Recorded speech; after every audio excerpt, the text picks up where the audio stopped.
Evening, I'm Spot On Weather meteorologist Matthew Euler. Welcome to my special video. Now, what I decided to do, I took a little break from the teleconnections discussions videos last Friday. I'm hoping to resume them this Friday, the teleconnection discussion video. But in the meantime, what I wanted to try to do is put together a presentation to really identify that perfect winter. Now, when I say perfect winter, what I'm referring to is, I'm appealing to those of you that like cold and snow in the Eastern U.S. specifically. So I'm going to take a look at past winters in today's video, this special video, and what went right to get colder or perhaps even a snowier winter. And so I really hope you enjoy this presentation. And the title of the presentation, How to Build the Perfect Winter. Let's go through the presentation.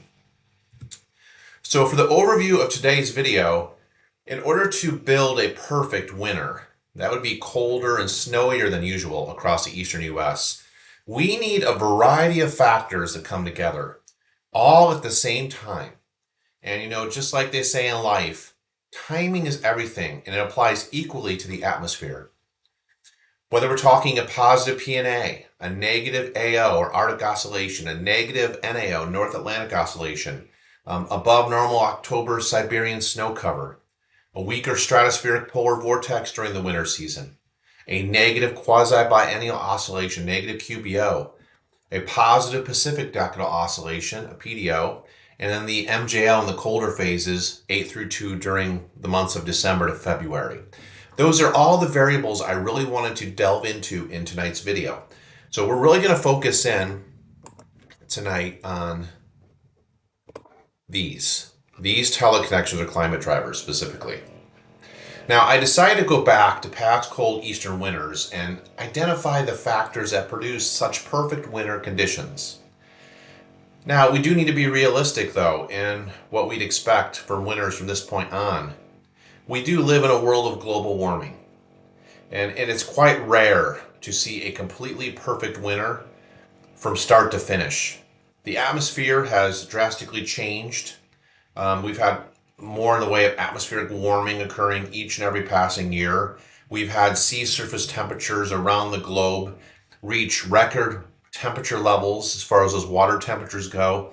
It's just extremely difficult now in today's day and age of global warming to get that perfect winter from start to finish. Many cases in the winter seasons, we see a front-loaded winter where we get all the cold and the snow, which is, by the way, very rare to get that front-loaded winter anymore, it seems, in December. There are some cases where we've seen winters where you get the cold and snow in December, and then January has that thaw, the January thaw, and then February turns colder again.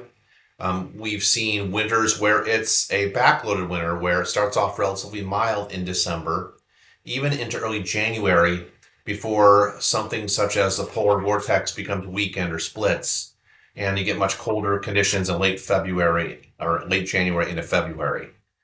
Additionally, we need sea surface temperatures considerations again. I kind of hit this last bullet here in the slide, how these sea surface temperatures have warmed considerably over the past few decades, which promotes milder winter temps, milder overlying atmospheric air.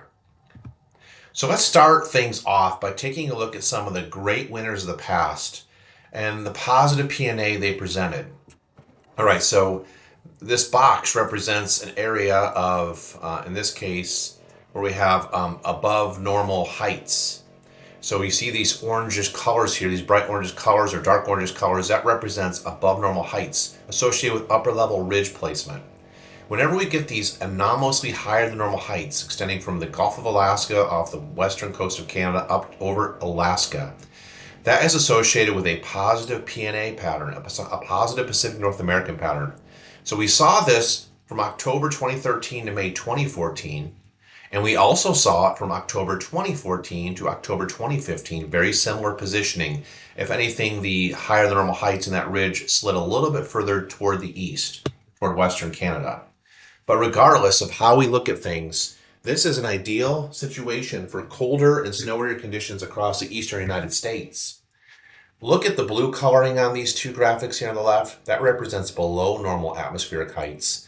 And that's associated with much colder temperatures as well as troughing in the Eastern U.S. and more unsettled conditions.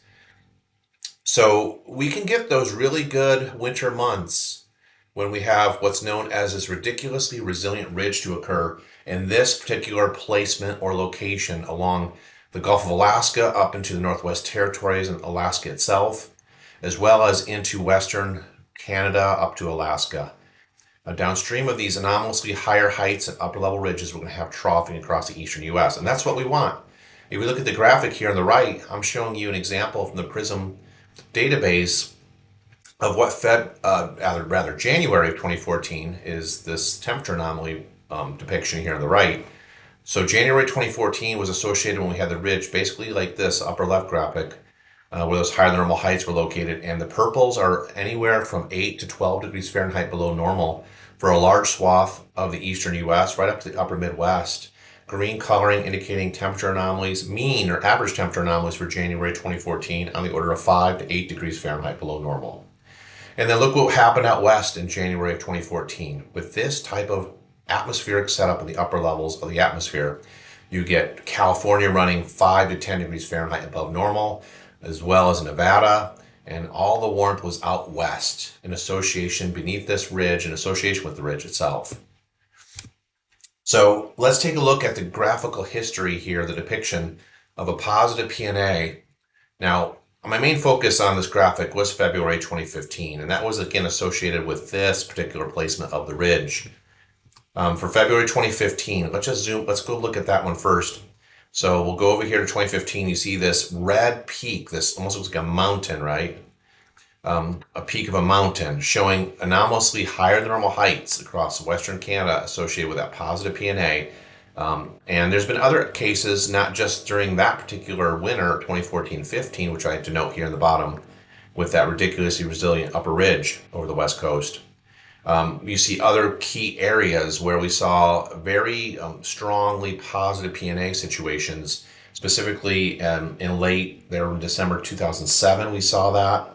This one was really strong, above +3 value in December of 2007.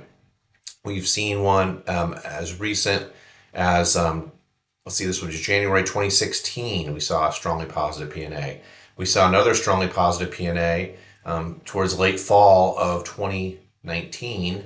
And then another one yet not that long after that where we saw positive PNA into, that would be more towards the late summer of 2020. But the point is that this is one of the key ingredients we want to build a perfect winter, a positive PNA. We get the upper level ridging off the coast here of North America, the west coast of North America, and a downstream trough into the Eastern U.S. Look at this now. I wanted to show you, so I showed you January of 2014 temperature anomalies. Now let's look at February 2015 when we had this very strong positive PNA, 2015 in February, right in this location. And look what happened. The bottom dropped out. We had much above normal temperatures across the western U.S., generally from the Rocky Mountains to the west coast. And we had much below normal temperatures across the Midwest, lower Michigan. You were running 14 to 15 degrees Fahrenheit below normal in February 2015. That's bitterly cold for you with such lower average temperatures for that time of year. Parts of New England well below normal on the order of near 15 degrees Fahrenheit below normal, right down the mid-Atlantic. 9 to 11 degrees Fahrenheit below normal. Tennessee Valley, 10 to 12 degrees Fahrenheit below normal. All the way down to Florida, 4 to 5 degrees Fahrenheit below normal in northern Florida, just in association with a positive Pacific North American pattern, PNA. Another ingredient we look for to build the perfect winter are negative Arctic oscillation values, negative AO values. This was from that infamous 2009-10 winter season. And so let's look at that 2009-2010 winter season right in here, okay? See where this big dip in the blue coloring below the zero line in that negative territory goes? That's an association with a negative Arctic oscillation. Now let me get my drawing tool out, okay? All right, so we had a major drop-off right at this location here in late 2009. And that negative NAO, or that anomalous blocking across the North Atlantic, persisted for quite a long time. I mean, it didn't just go away after the new year. It lasted from December through a good chunk of the winter season into January and so on. We saw other periods where we had a strongly negative NAO. Here's an example here. Back in 2019, we saw it. That was another case. We saw one in late 2002 in December up in here. So you kind of see how things change from negative NAO, the blue inverted spikes, versus the positive AO. I hope I said, well, I said I'm looking at AO, not NAO. So but I'll show you NAO as well. But yeah, so you have strongly negative AO going on. You also did have a strongly negative NAO as well, and I'll get to that here momentarily. But take a look at how things have dropped off. Negative AO is another one of those ingredients that you really want during the winter season to get the perfect winter conditions across the east. Now, one thing I want to mention is the negative and the Arctic oscillation values, either positive or negative, are a direct reflection of the stratospheric polar vortex intensity. When the stratospheric polar vortex gets weak, we see more of a negative tropospheric Arctic oscillation occurring. And that's what's happening. Okay, now look at the NAO values for the 2009-10 winter season. Pretty much mimics the same thing as the AO we just looked at. See this? December 2009, sharp drop. Look how long the negative values lasted. Pretty much all of 2010 for the NAO. So we had a lot of high latitude blocking in the North Atlantic Ocean in this particular case. We've also had other blocking episodes. One as recent as, let's see, this was last winter in December, the west-based negative NAO that occurred. We've also had some strongly negative NAOs into 2019. That was a pretty sharp drop-off. And so you can kind of see how the NAO also varies. But the 2009-10 winter season, what made this such a special winter season was the major drop-off of the Arctic oscillation to the negative territory for the winter, as well as that high-latitude North Atlantic blocking negative NAO. What happens when we get a negative NAO? How do the synoptic features set up in the atmosphere? First of all, with a negative NAO, you get this blocking feature right here across the North Atlantic. You get a weak area of high pressure near Bermuda or the Azores, and you get a weaker area of lower pressure up towards Iceland, the Icelandic low. So you have a weaker pressure gradient between a weak low and a weak high. Right, so you get this jet stream to basically form this inverted U shape, which is known as upper level ridge. That's associated with a blocking pattern. Now, what happens when you have a blocking pattern? Okay, there's a couple things. The jet stream with a negative NAO is going to want to make a major dip like it's showing here, the jet stream in the Eastern U.S. Another big thing with this cold air plunging southeastward from Canada and the Arctic with a negative NAO, you typically get storm systems that are going to develop right along the leading edge of this long wave trough on the front side of this jet stream, and they're going to basically move up the coast with a negative NAO situation. So that is also, with a negative NAO, going to increase your snow amount, specifically in the mid-Atlantic, but it can also extend further north towards the Northeast in New England. Here is a great chart showing a negative NAO, what it looked like at 500 millibar heights for the winter of 2009, 2010. This is a winter lover's dream. Okay, we had an El Nino going on this particular winter. So we had a very strong southern storm track, very juiced up, some tropical jet stream like that. We have all this. I mean, look at the amount of abnormally higher than normal heights. Greenland all the way into Hudson Bay, Canada, all the way up to the Arctic. So you had all these higher than normal heights above lower than normal heights across the Pacific. Consistent feed of low pressure systems riding along with some tropical jet, and then kind of moving up their way up the coast, producing some epic snowstorms over the mid-Atlantic up to New England in the winter of 2009, 2010. February specifically in 2010 had some whopper snowstorms. Philadelphia, Washington, D.C., well, they had a fun winter that winter with a lot of snow. But you notice this is just a great pattern. If you see something like this show up, higher than normal heights across the higher latitudes, lower than normal heights beneath it with a major storm track, storms kind of transiting along this red line, the red arrow I drew, this tropical jet, and wow, you are in business, because you're going to get colder than normal temps down here associated with the negative NAO and the negative AO. You get colder than normal temperatures in the Eastern U.S., and then you'll have these storm systems basically riding along this subtropical jet stream much further south during the El Nino winter. So it's like double fun. Let's look at the temperature anomalies from the 2009-2010 winter season. Very rare, I said this at the beginning, very rare to get a perfect winter across the eastern U.S. From start to finish, but this is about as close as you get to it in this day of global warming. Okay, you see December here on the left showing blue and greens and even purples, well below normal temperatures across much of the United States in December. And by the way, it just feels like this is just odd anymore. It just doesn't occur very often where you get these below normal temperatures in December, specifically this widespread across the whole United States in December. Most of the time, Decembers now are simply an extension of the fall season, to be honest. If we were to reclassify the fall season, I would reclassify it as the months of October, November, and December being the fall, winter being January, February, March. That's my thought. January, look at where all the greens are, well below normal temperatures, and the blues continue Midwest, Southeast, up to Mid-Atlantic. And then look at this on the right. This is temperature anomalies in February 2010. Bitterly, bitterly cold across the Gulf Coast, Florida. Okay, there's going to be no torching this particular winter, was there? There wasn't going to be any torching. No southeast ridges, no torching, because things were just lined up perfectly. Strongly negative AO and NAO, polar front jet stream dipping down into the east like this. I mean, you had all the ingredients coming together for that winter. Another example of a negative NAO situation occurred back last year in December of 2022, where we had this west-based negative NAO, and look at where your anomalously high height center is located, generally to the eastern portions of Canada, and then beneath, and we even had two blocks. We had a strong upper high here across the Pacific Northwest, extending northeastward, north-northwestward, and then you had another anomalously normal high height center working its way with ridging extending toward the Arctic. Beneath that, you had this nice little southern storm track here, where the systems would just go right across the U.S. And you had a very, very cold air mass also around Christmas time last year as a result of this west-based negative NAO. Now, this was a dud for the Mid-Atlantic, okay? Because the Mid-Atlantic normally is going to cash in with above normal snowfall when you get a west-based negative NAO like this. And we simply didn't do it last year because we had a fire hose of Pacific jet come in by New Year's and just pushed all this milder Pacific air across the United States.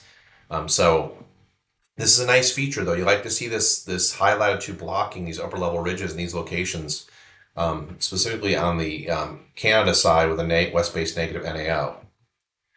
Another way to build a perfect winter is to have Siberian snow cover in October running above normal.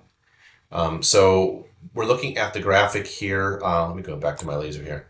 Looking at the graphic here on the left, this is showing the Siberian snow cover in millions of square kilometers, and it ranges from 0 to 30 million square kilometers coverage. These are the months on the x-axis, September through November.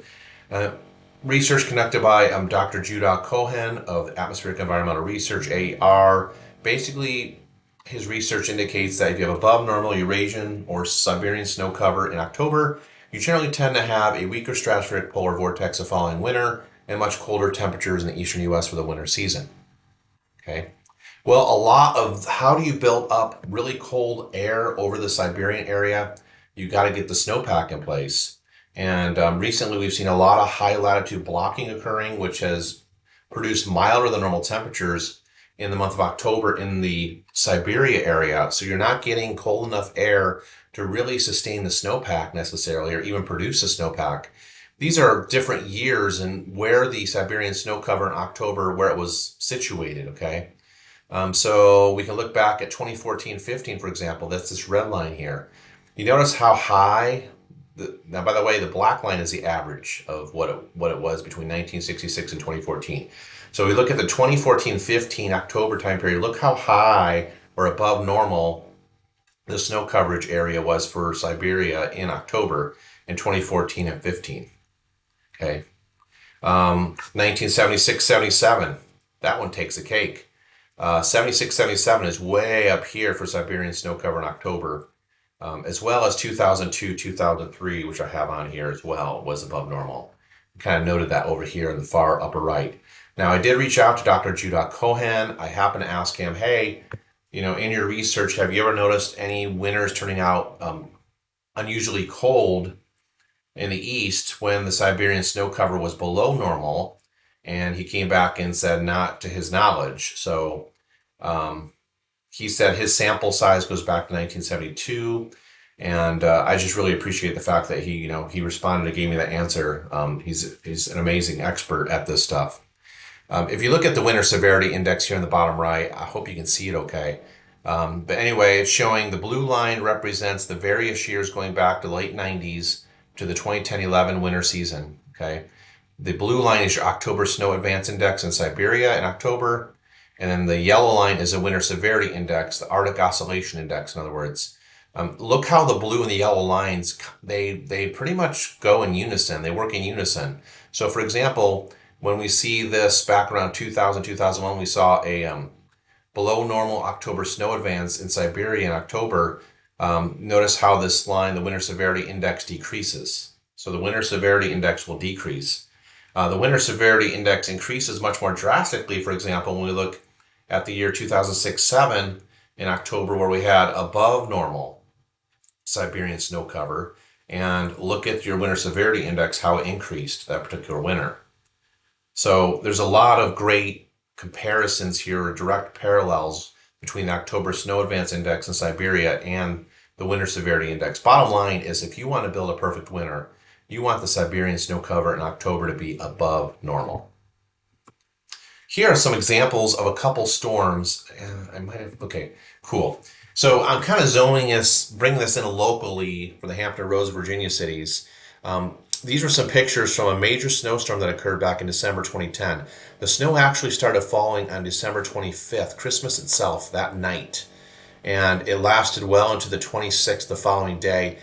Ended up with 12 to 14 inches of snow area-wide across Hampton Roads cities, paralyzing travel on these roadways, because for this area, you're just not used to getting that kind of snowfall. And there is no snow removal equipment except for the main roadways like the interstates. So this was a doozy of a storm in December 2010.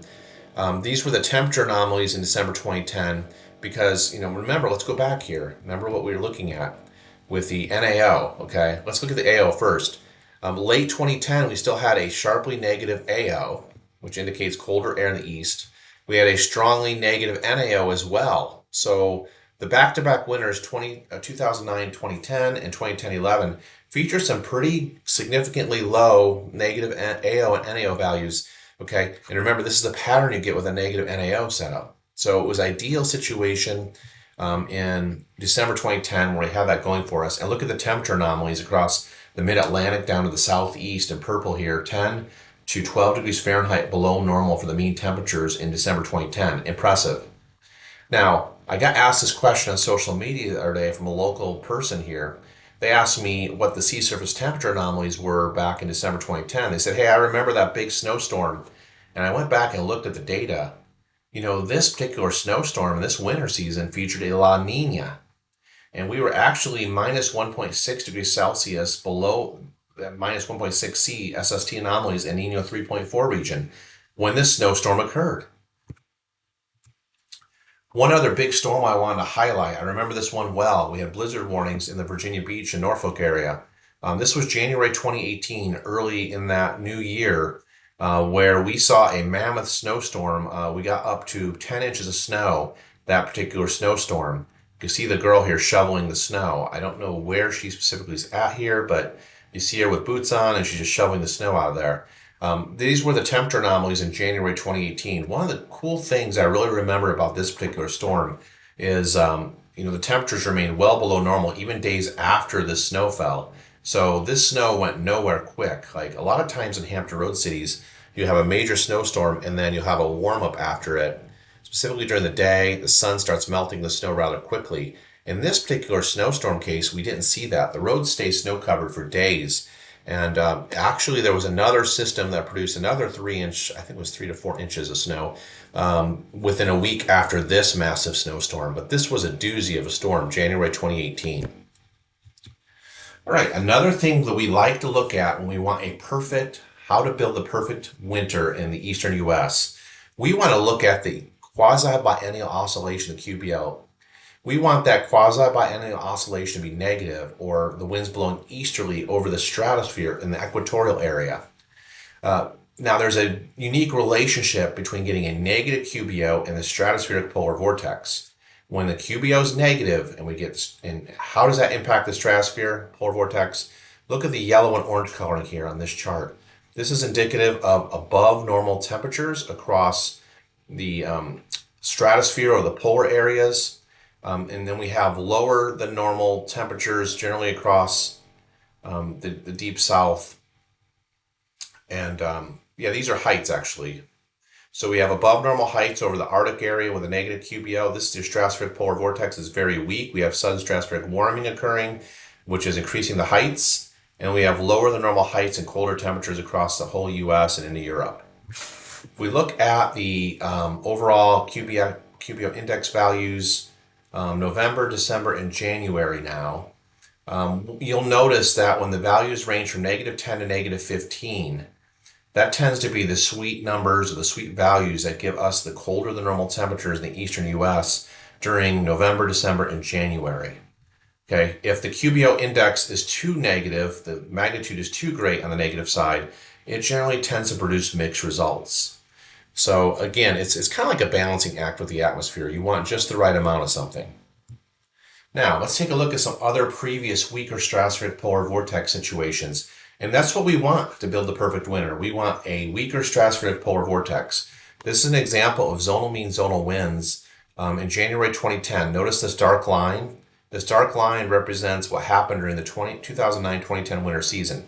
So in addition to a strongly negative NAO, record low AO values, an El Nino with a more suppressed southern storm track, providing a lot of southern moisture coming in from the south, we had this situation where the stratospheric polar vortex, the zonal mean zonal winds, decelerated or decreased rapidly in late January of 2010.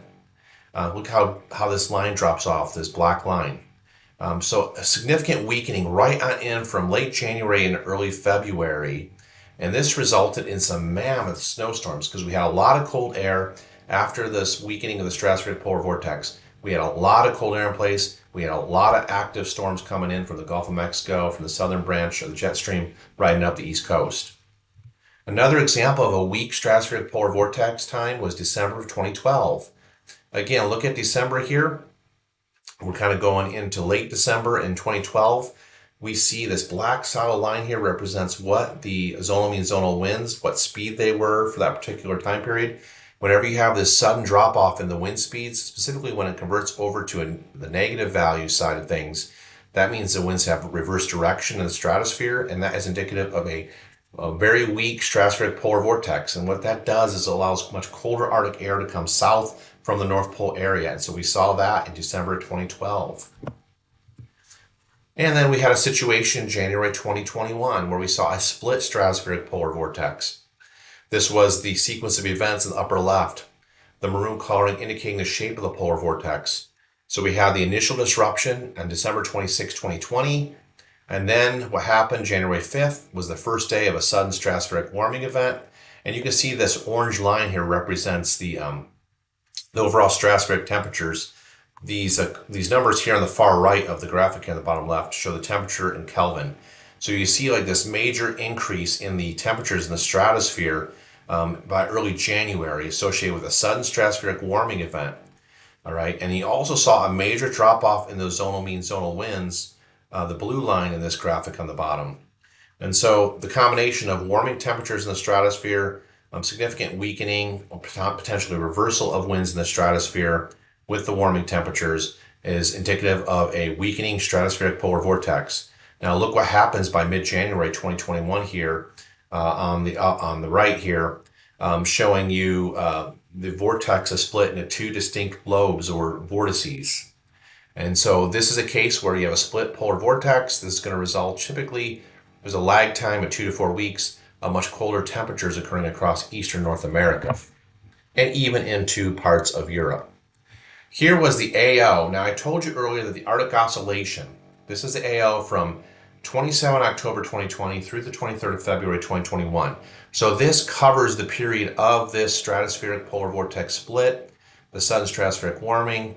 Okay, and you notice these solid blue lines, they're very strongly negative by the time we get into, they started really dipping down negative after this split of the vortex into late January, but specifically by mid-February. This is climatologically the peak time of year for winter weather, specifically for the mid-Atlantic in the first 2 weeks of February. And the Arctic Oscillation took a major nosedive due to the effects of this splitting stratospheric polar vortex and the sudden stratospheric warming. So really interesting stuff there. Additionally, I think this is my last one. We did see a weakening stratospheric polar vortex, a decrease in the zonal mean zonal winds as recent as this past February of 2023. You notice how strong the polar vortex was, the dark line, the black line here. Look how strong it was. It was in excess of 40 meters per second in December into early, just to pass the new year. But then it started falling. We had one major significant drop off in the zonal mean zonal winds in early January. Okay. And then we had a even more significant drop off down to negative values, indicating an easterly wind component of the stratospheric winds and a significant weakening here of the polar vortex. This had major implications. This late February weakening of the polar vortex, major implications on our weather patterns as we went into the spring season, where it was well abnormally below normal for an extended period of time, the temperatures. But in this case, timing is everything again. We want how to build that perfect winter in the East. We need this stratospheric polar vortex to be happening, this weakening effect, to be happening much earlier in the season. Similar to, similar to that 2009-2010 season. I mean, this is a nice time period. Even late December, somewhere between late December and mid-January would be more ideal to build the perfect winter where you get the stratospheric polar vortex to weaken drastically. All right, in addition to the stratospheric polar vortex, let's talk a little bit more about this negative phase of the quasi-biennial oscillation. All right, so coming into this upcoming winter, 23-24 winter, we are expecting to have a negative QBO. What happens with a negative QBO? Let's just isolate a QBO, nothing else, no other teleconnections. What you have with a negative QBO is a stronger Aleutian low pressure system. When you get the stronger Aleutian low further to the west, that pumps the heights up and builds a ridge over western portions of North America. You get a positive PNA pattern as a result. And we started this video talking about the importance of a positive PNA for building a perfect winter. Additionally, with a negative QBO, the main storm track is along the Gulf of Mexico and up the East Coast. Now, it's no shock, the El Nino plus a negative QBO are showing, long-range models are showing above normal precip for the winter months from the Gulf of Mexico, Gulf Coast, Florida, right up to the Mid-Atlantic. This is not a shocker. Here is the other major things to consider with a negative QBO. It generally tends to produce a negative AO and a negative NAO. Okay, lower than normal heights across the North Atlantic here, troughing associated with this negative NAO, which is up into Greenland and the North Atlantic. All right, so higher than normal heights across the far north in the Arctic, lower than normal heights generally to the south, a more suppressed southern storm track. And yes, this is what can happen with a negative QBO. I know people are really flipping out about the positive IOD right now. They need an ocean dipole. And it is true the IOD in a positive phase does tend to favor more of a positive NAO. Yeah, I get it. But you got to realize too, we do have a negative QBO, but we also want that negative QBO to be within specific values. Specific values here. We don't want it to be too strongly negative either. Okay. This is what happens when you combine negative QBO and El Nino. Now, talk about building a perfect winter. This is nice. Because you're getting more of lower than normal geopotential heights at 500 millibars, the mid-levels of atmosphere across Southern California, Arizona, New Mexico, Texas, Gulf Coast. And look at this bullseye from the Mid-Atlantic to New England. You're going to love this. This is an El Nino winter plus a negative QBO or easterly QBO. Look at this, baby. I mean, I'm going to draw the storm track for you right here by just looking at these anomalously low heights. Let me just draw this out for you so you can really see it. Negative QBO or easterly QBO and El Nino, which we have this upcoming winter, generally tends to produce a storm track like this. Like that. So that's going to favor above normal precip, generally in these areas here. okay, based on the backside or the northwest side of that storm track, the primary storm track. And you're going to get the colder temperatures associated with this troughing along the eastern seaboard, as well as some cooler than normal temps across Southern California to Texas. The warmest, well, actually, the highest heights are going to be back across southwestern Canada, Pacific Northwest, and the northern plain states.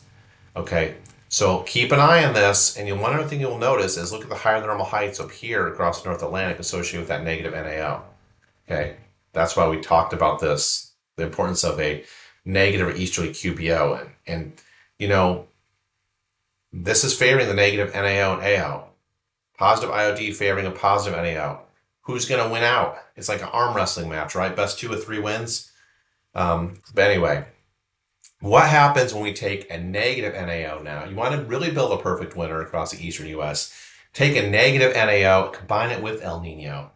See what you end up with. Well, we'll go back to our 2009-2010 winter season once more. Go back. Look at what we got here.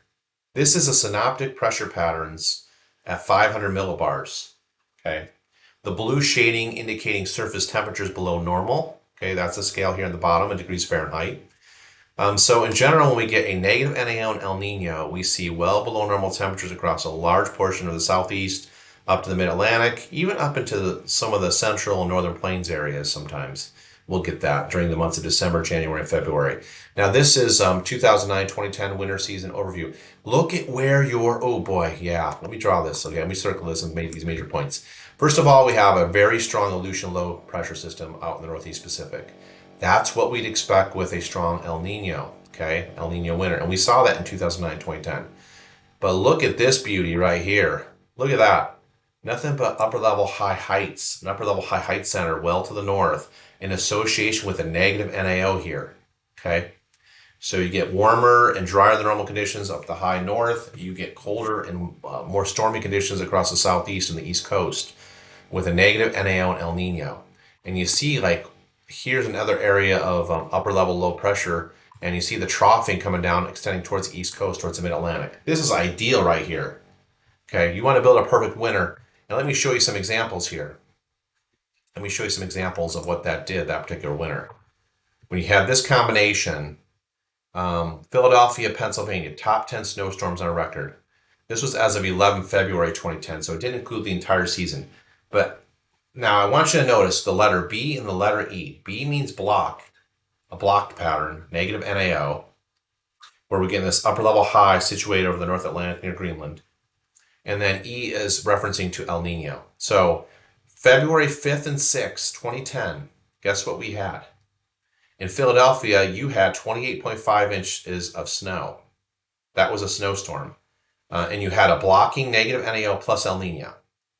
And then December 19th and December 20th of 2009, the same winter, you had a negative NAO and blocking and El Nino combined at the same time, and you end up getting a 23.2 inch snowstorm on those days.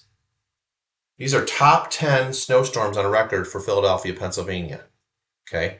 February 10 and 11, 2010, you had a blocking negative NAO situation as well as El Nino combined, and you got another snowstorm at 15.8 inches of snow. So you hit with blocking a negative NAO and El Nino in that 2009-10 winter season. Philadelphia, you had 3 of your top 10 all-time snowstorms in that one winter. Let's continue.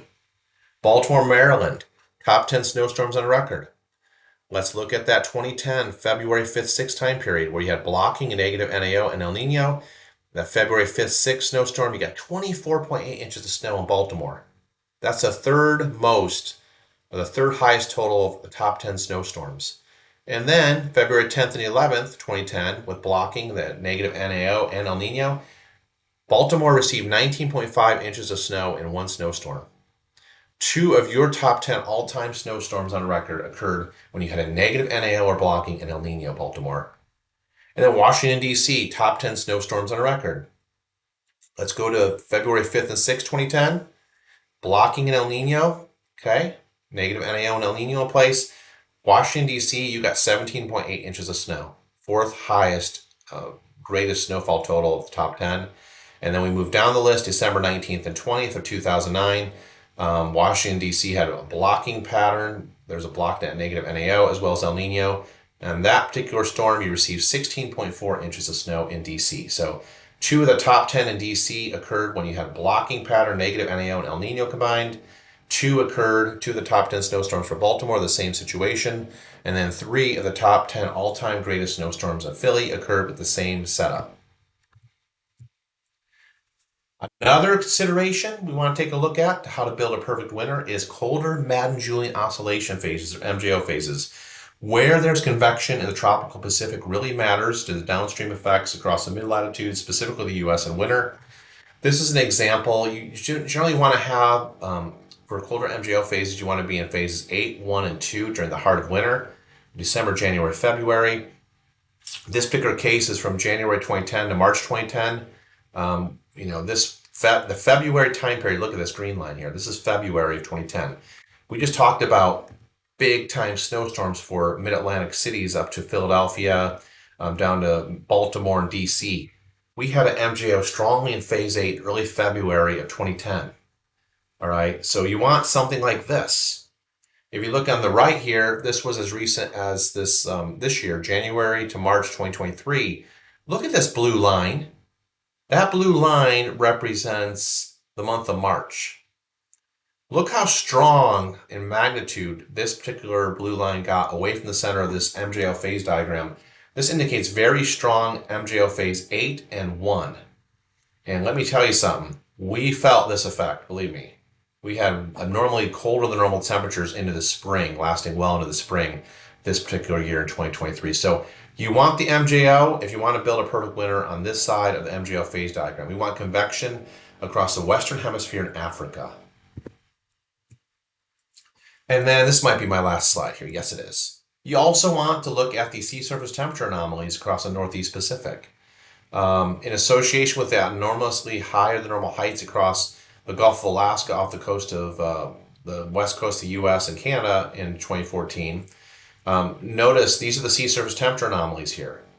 Right beneath that anomalous upper level ridiculously resilient ridge, you had well above normal sea surface temperature anomalies in the Gulf of Alaska right off the west coast and Canada and the northwest coast of the United States.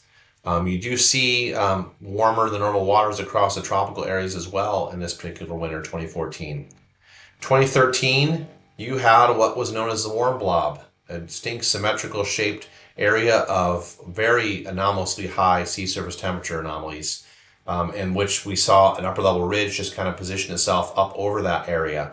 And look at this. This was the forecast winter anomaly temperature outlook here on the left.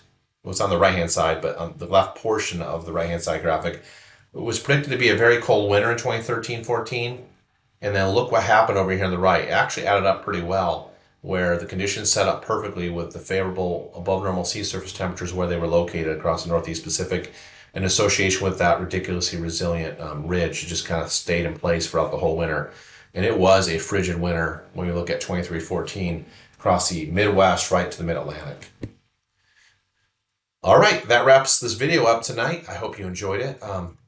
Our goal was to look at all the past factors that led to a cold and snowier situation for the Mid-Atlantic and Eastern U.S. This video was called How to Build the Perfect Winter, and I certainly hope you enjoyed it. I got a couple other videos in mind coming up, including memorable East Coast snowstorms. I'm looking at working on that one. I'll keep throwing in the teleconnections discussions as well to see what's happening and what we might anticipate in the coming couple weeks of weather. And then I will also take a look at long range, potentially bringing back long range forecast videos, kind of showing you the 500 millibar height patterns and how things are setting up in the longer range. All right, that wraps it up this evening. I hope everybody enjoyed this video. For all you winter fans out there, I hope you enjoyed this. That wraps it up. And until next time, everybody, take care and God bless everyone.